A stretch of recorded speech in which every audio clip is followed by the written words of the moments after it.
Демократката Елизабет Ворен е меѓу првите што беше во Нью Хемшир и Ајова.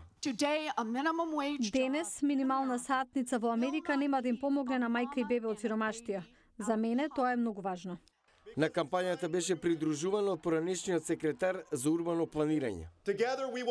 Заедно ќе покажеме дека надежта е поголема од стравот, светлината е поголема од мракот, вистината е поголема од лагите. Ворен е една од неколкуте жени од Демократската партија кои веќе се во трката или се очекува да се приклучат. Сенаторката од Њујорк Кирстен Гилибанд, конгресменката од Хаваи Тулси Габард, сенаторката од Калифорнија Камала Харис и сенаторката од Минесота Еми Клобахер.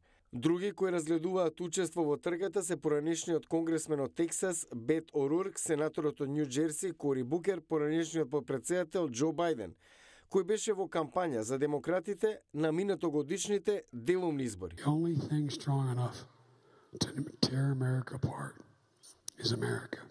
Бајден е најпознат од сите кандидати досега, но засега ниту еден демократ нема јасна предност, вели аналитичарот Лари Сабато. Дури ниту Бајден не е јасен фаворит.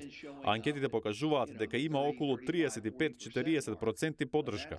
Тоа не е ниту приближно колку што имаше Хилари Клинтон во 2016 година, во овој период од трката. Демократите треба да очекуваат долга листа кандидати и неизвестна трка за партиската номинација.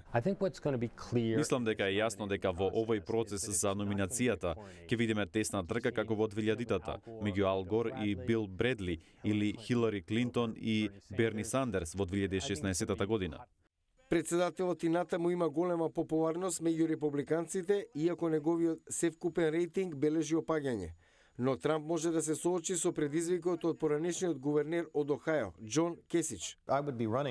Ке се вклучам во трката за да ја обединам нацијата. Тоа ќе биде моја цел.